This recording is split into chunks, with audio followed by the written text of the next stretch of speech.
My name is Sloane Hartley, 32 years old. The first thing I remember about that week wasn't the turkey or the fake smiles. It was the smell of fresh paint on my new downtown apartment walls, a space I'd bought entirely on my own. I had spent every evening there after work, sanding edges, wiping dust, and running my fingers over the clean white trim that felt like a quiet promise. No one built this for me, but it's mine. My family had never celebrated that kind of independence. For them, it was a form of rebellion. Growing up, the Hartley house ran on one rule: family helps family, though somehow that rule only ever went one way. When I was 16, I was bagging groceries at the corner store after school, not for pocket money, but to pay for my own phone bill, because Mom said, if you want it, earn it. Meanwhile, my younger sister Claire sat at home painting her nails and calling me the workaholic. I didn't complain. I thought that's how fairness worked. By the time I graduated, I'd earned a full scholarship to a local college. My parents didn't pay a dime.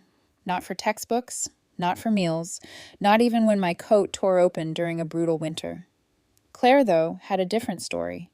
She dropped out of her university after one semester because it was too stressful. Mom and Dad didn't tell her to get a job. They just opened another credit card. After college, I worked my way from receptionist to office manager at a medical clinic, saving every spare dollar. I ate ramen, wore thrifted clothes, skipped vacations. When I bought my first fixer-upper house at 27, my parents didn't even show up to the closing. Claire didn't text me congratulations. I told myself their silence was just their way. Now, 5 years later, I'd bought a second property, a small but beautiful two-bedroom apartment downtown, my first real investment. When I mentioned it to Mom over the phone, she just said, "That's nice," in a tone so vague it barely qualified as interest. I should have caught the warning then. Thanksgiving came, same as always. The smell of rosemary and butter, the soft classical music Mom always played too loud, the chatter that made everything sound normal, almost believable. I brought the pie like I did every year. Claire was already there, perched on the couch, scrolling through her phone in leggings and a designer sweater. "So," she said, in that voice that always meant trouble was brewing, "tell me about your new apartment." "It's just an investment," I said lightly. 2 bedrooms, downtown, good location. "What's the address?" she asked, pretending to sound casual. I hesitated, but answered, "Why?" She smiled, too sweetly. "Just curious. Are there good bars nearby?" I showed her a few pictures on my phone, and she studied them like she was memorizing every inch. The walls, the windows, the layout. It felt like she was mapping a territory she already believed belonged to her. We sat down for dinner. Mom's china gleamed under the chandelier. Everything looked perfect until Claire set down her fork, smiled, and said, "Mom and Dad said I can move into your new apartment next week." My knife paused midair. Mom didn't flinch. Dad kept chewing like nothing had happened. "Excuse me?" I said quietly. Mom finally looked up, her tone calm and patronizing. "Well, sweetheart, you have 2 properties now. Claire needs her own space. It just makes sense." "Makes sense to who?" I asked. "To all of us," Dad said, his voice sharp like a verdict. "You make good money, Sloane. You can afford to help your sister out." "Help her out by giving her my rental property?" "Family helps family," Mom said, the same phrase she'd been using as a weapon my whole life. Claire was practically glowing. "I was thinking Tuesday would be good to move in. Does that work for you?" I took a breath and smiled. "No, Claire, Thursday sounds perfect." Mom's shoulders relaxed, misreading my tone. Dad nodded, satisfied. Claire grinned, thinking she'd won. "Thanks for letting me know about this decision you all made without consulting me," I said, standing up to clear my plate. Dad frowned. "Sloane, don't be dramatic." "I'm not being dramatic," I replied evenly. "I'm just processing that you've assigned my property to someone else. Very interesting." The rest of dinner dragged on with awkward silence. Claire kept chattering about how she'd decorate her new place, maybe an accent wall, maybe a walk-in vanity, while Mom and Dad nodded along. I excused myself after dessert, hugged everyone like nothing was wrong, and drove home through the cold night, the steering wheel slick under my palms. By midnight, I had professional photos uploaded to 3 rental websites. The headline read, "Gorgeous 2-bedroom downtown apartment. Available immediately." Applications poured in before sunrise. While everyone else was shopping for Black Friday deals, I was reviewing credit scores and references. I didn't even feel tired. It was adrenaline and quiet satisfaction, the kind that comes from taking control without raising your voice. Saturday, I showed the apartment to 8 people. Sunday, 3 more, including Emily, a software engineer with perfect paperwork and calm energy. She was ready to sign immediately. "When can I move in?" she asked. "As soon as the lease is signed," I said. By Monday, the deal was done. Emily handed me checks for the first month, last month, and deposit. I handed her the keys. Tuesday evening, while I was in a meeting, a text came from her. "Starting to move boxes in. Love the place." At 1:45 p.m. on Thursday, the exact time Claire had planned to arrive with her U-Haul, my phone started buzzing. "Mom." "Sloane, what the hell is going on? Claire is at your apartment and there are strangers moving in." "Those aren't strangers," I said. "That's my tenant. She signed a lease on Monday." The silence that followed was sharp enough to cut. Then Mom exploded. "You knew Claire was moving in today. You told her Thursday worked." "I sent her a thumbs up emoji," I said. "Nobody asked if she could live there. You all just decided." "Family helps family," she snapped. "Funny how that only goes one direction," I said and hung up. Within minutes, the messages began. "Mom, how could you do this to us?" "Dad, you've shown your true colors." Claire, a crying selfie, mascara streaked, wailing in the front seat of her U-Haul. Then another video, her sitting on the curb outside the building, sobbing about betrayal, each clip more theatrical than the last. By the end of the day, my phone showed 47 missed calls. That night, I turned it face down, set it to silent, and watched the city lights blink through my window. They thought they could script my life like one of their family traditions, but this time I'd written the ending myself. The morning after the Thanksgiving disaster, I woke up to the soft buzz of my phone lighting up the dark. 47 missed calls had turned into 83. The message previews stacked like headlines from a scandal. "You're tearing this family apart. How could you embarrass us like this?" Claire hasn't stopped crying. I stared at the screen until the battery died, then I put it face down again. Silence felt like armor. By noon, the calls shifted to my office. My receptionist, Tina, poked her head in. Your mom's on line 1, again." "Tell her I'm in a meeting," I said. "She's already called 4 times." "Then tell her I'm in 4 meetings." Tina smiled weakly, closing the door. The quiet after was almost holy. Every night that week, the drama found new shapes. A voicemail from Dad accusing me of choosing money over blood. A flood of texts from Claire with shaky, mascara-stained videos. "You've destroyed me, Sloane," she'd sob, voice trembling like an actress in a bad play. "I had everything planned. You knew I was counting on you." Counting on me for what? For enabling her again? I didn't respond. I just kept going to work, to the gym, to my life. I built routines the way soldiers build trenches. The only bright spot was Emily, my tenant. She texted a simple note 3 days after moving in. "Hey, just wanted to say thank you. The apartment's perfect." Then again, a week later, "Fixed a running toilet myself. Just FYI." I stared at the text, smiling despite myself. She was paying rent early, communicating clearly, and respecting boundaries. The irony wasn't lost on me. A stranger understood respect better than my own blood.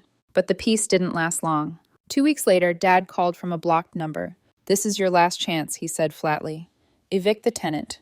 Give the apartment to Claire, or you're out of this family." "I'm not evicting someone who did nothing wrong." "Then you're no longer our daughter." I let the silence stretch. "I understand." "You understand? What else is there to say?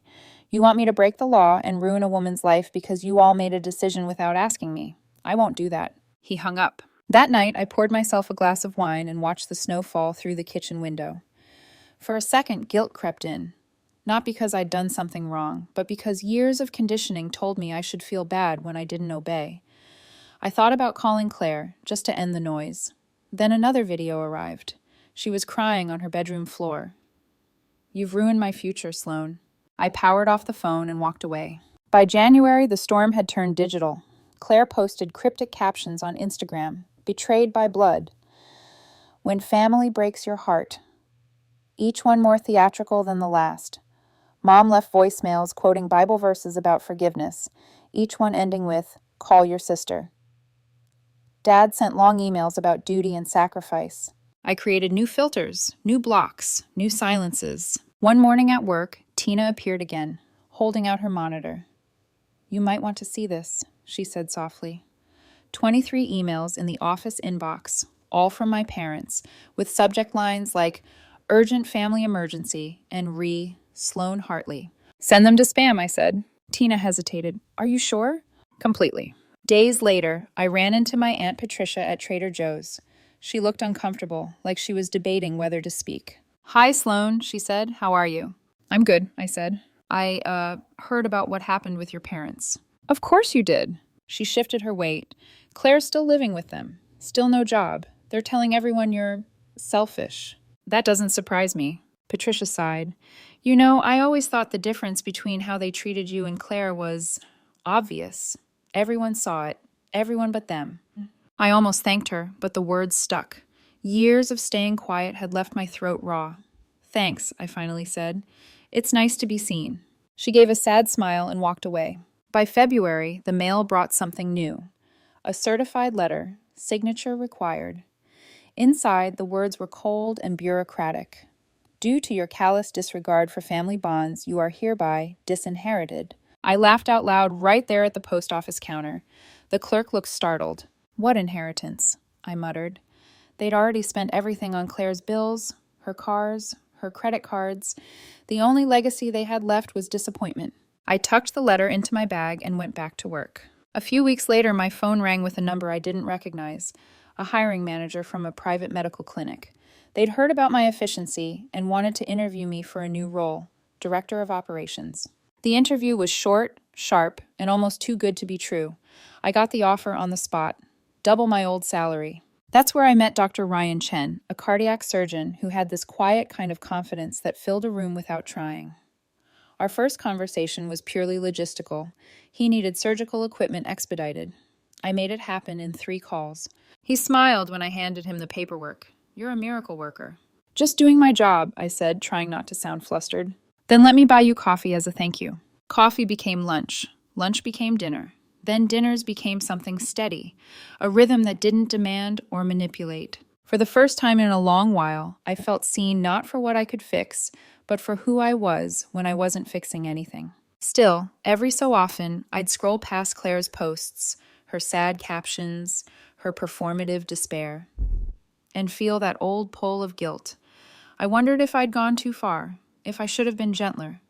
But then I'd remember her sitting at the Thanksgiving table, announcing plans for my apartment like she was reading a weather forecast. Guilt didn't stand a chance against that memory. March arrived, gray and cold. That's when Aunt Patricia called again. "Your parents are telling everyone you've disowned them," she said. "It's spreading around church." Of course it was. They'd always been good at rewriting stories. That night, I sat at my kitchen table, watching the city lights flicker beyond the glass. I had my job, my peace, my independence, and yet there was this ache, the old ache of wanting parents who saw me as more than the responsible one. The thought passed as quickly as it came. I couldn't rewrite the past, but I could choose not to live there. A week later, I opened my mailbox and found another envelope, thicker this time, with their address stamped on the corner in fading ink. The return address hit me like déjà vu. I slid my thumb under the seal, half expecting another accusation. But inside was something different, heavier, a handwritten letter. And for the first time in months, my heart skipped. The envelope trembled in my hands before I even unfolded it. The handwriting, crooked, familiar, belonged to my father. I hadn't seen it in years. Inside, a single sheet of paper, lined and creased, carried 12 short sentences that changed everything. "Sloane," it began, "your mother and I have had time to think about everything that's happened. We made mistakes. Big ones. We took you for granted. We spoiled your sister because we were afraid to lose her, and we lost you instead. If you're willing, we'd like to start over. No demands, no expectations, just a conversation. Dad. For a long time, I just sat there staring at the words, feeling my pulse echo in the quiet kitchen. Part of me wanted to tear the letter apart. Another part wanted to believe it. When you grow up being the responsible one, forgiveness becomes a reflex you have to unlearn. I called the number he'd written at the bottom. He picked up on the second ring. Dad! Sloane. The sound of his voice, older, slower, smaller, knocked something loose in me. I'll meet you, I said, but I have conditions. Anything. We meet in public. No guilt trips, no money, no Claire. He hesitated, then said softly, agreed. We met that Saturday afternoon at a small cafe downtown. I got there first, sat by the window, and kept my coat on like a shield. When they walked in, both looked different. Mom had lost weight. Dad's hair was entirely gray. They didn't look like the villains I'd built in my head. They just looked tired. Mom smiled nervously. Thank you for coming. I nodded but said nothing.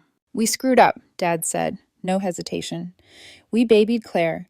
We leaned on you because you were capable. We thought we were being fair, giving each of you what you needed. But we didn't realize we were creating a monster of imbalance. Mom's eyes glistened. Claire was premature, Sloane, 28 weeks. The doctors told us she might not make it.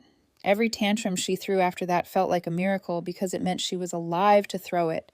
We couldn't say no. And you? I was easy to forget, I said quietly. Her lip trembled. You never needed us, or at least that's what we told ourselves. You handled everything.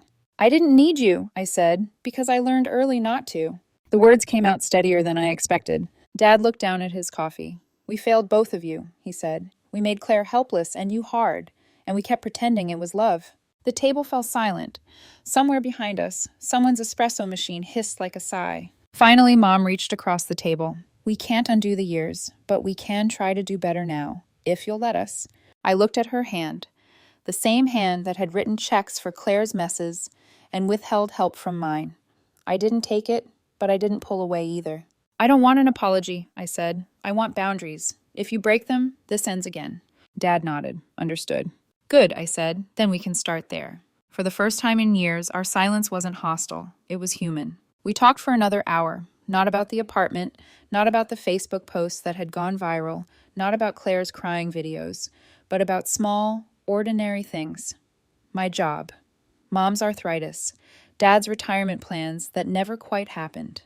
It wasn't forgiveness, but it was air after years of choking. When the bill came, Dad reached for it. Let me, he said. I didn't argue. Outside, the wind was sharp and cold.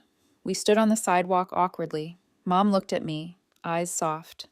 She's working now, you know, Claire, receptionist at a law firm. Her friend's father owns it. I blinked. She actually has a job.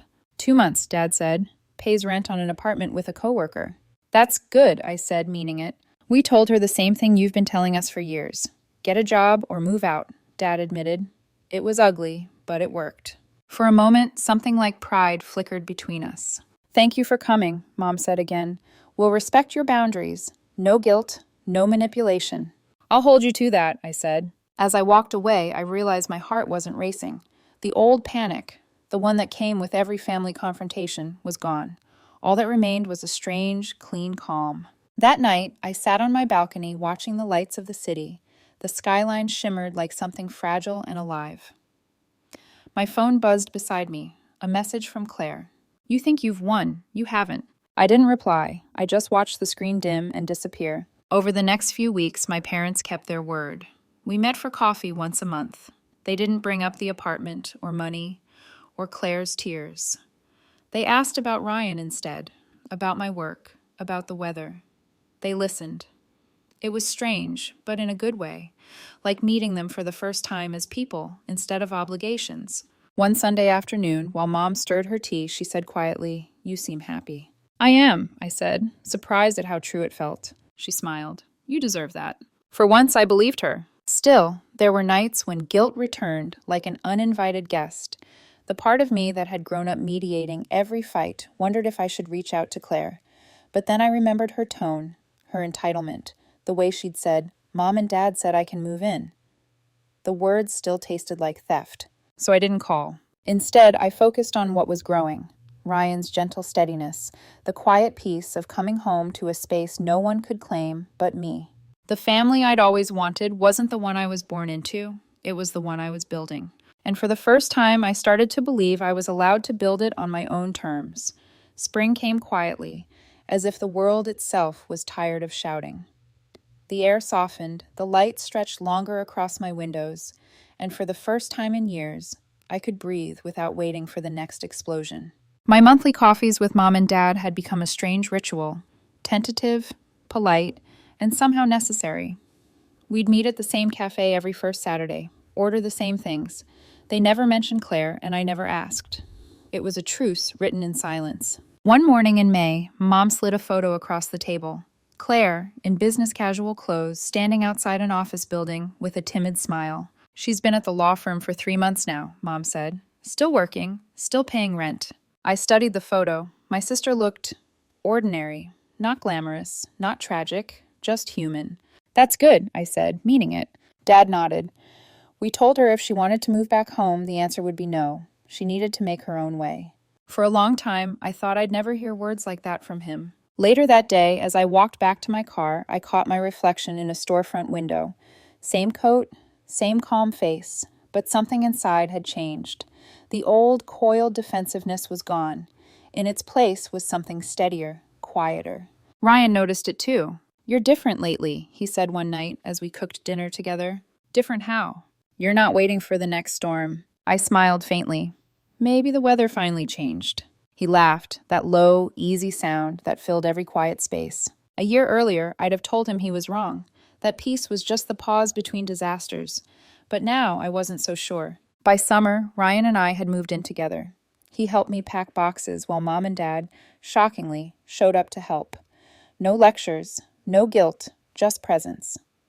Dad carried furniture, Mom folded linens, humming softly to herself. At one point, she looked around my new place. Warm light, neat shelves, a life I'd built piece by piece, and said quietly, "You deserve someone good, Sloane." It wasn't quite an apology, but it was close enough. We settled into a rhythm. Work, laughter, slow mornings with coffee on the balcony. Emily renewed her lease early, texting me cheerful updates every month. Rent sent. Also, fix the leaky faucet. I'd reply with a thank you and a smile. She never crossed boundaries, never needed to. The kind of tenant you dream about, the kind of person who reminds you that not all connections drain you. Claire stayed silent. I heard from Mom that she was still living with her roommate, still holding the same job. Some days, I imagined calling her, asking if she was okay. Other days, I imagined her scrolling through her phone, still angry, still telling herself the story where I was the villain. Maybe both were true. But I'd learned something. Reconciliation isn't the same as repair. Sometimes growth happens in different houses under different roofs. In October, Ryan proposed. It wasn't cinematic. No audience, no fancy dinner. Just us in the kitchen, cooking pasta. He wiped his hands on a towel, turned toward me, and said, "You've built this life out of nothing but strength and grace. I want to be part of it forever." For a second, I couldn't speak. Then I laughed. That real, full kind of laugh that only comes when the weight finally lifts. "Yes," I said, "obviously." He grinned, slipped the ring onto my finger, and kissed me between the stove and the dishwasher. No orchestra, no spotlight, just two people choosing each other. When I told my parents, Mom cried. Not the performative kind, but quiet tears that looked almost like gratitude. "We just want to be there," Dad said. "That's enough." And for once it was. In the months that followed, life kept unfolding in small, grounded ways. Work was steady. Ryan's schedule finally slowed. The apartment I'd fought so hard to protect became a steady rhythm of rent payments, quiet tenants, and sunlight through the blinds. Every so often, I'd stand by the window and think about the chain of events that started it all. One dinner, one assumption, one sentence said too loudly. "Mom and Dad said I can move into your apartment next week." That moment used to make my blood boil. Now, it just made me grateful, because without that confrontation, I might never have learned that family doesn't mean surrender, and helping doesn't mean giving until you disappear. Sometimes saying no is the most loving thing you can do, for yourself and for everyone else who's been stuck in the same broken pattern. Claire didn't reach out when she heard about my engagement, but through Ashley, I learned she'd stopped posting sad captions. Her life was quiet now. Work, rent, bills, stability. Maybe that was her version of peace. I didn't need an apology. I just needed to know she could stand on her own. One evening, as the city lights flickered outside our window, Ryan found me staring out at the skyline. "What are you thinking about?" he asked. "Just how far I've come." He wrapped an arm around my shoulders. "You didn't just come far," he said. "You built the road." I smiled. "Maybe, but I had to stop paving theirs first." We stood there for a long while, the hum of the city like a soft heartbeat beneath us. And in that quiet moment, I realized the truth I'd been circling for years. That freedom isn't rebellion. It's finally choosing your own story and refusing to let anyone else narrate it for you. Sometimes the best thing you can do for someone is stop rescuing them. Sometimes the best thing you can do for yourself is walk away without burning what's behind you. That Thanksgiving was supposed to corner me. Instead, it became the line I never crossed again. It cost me my old family,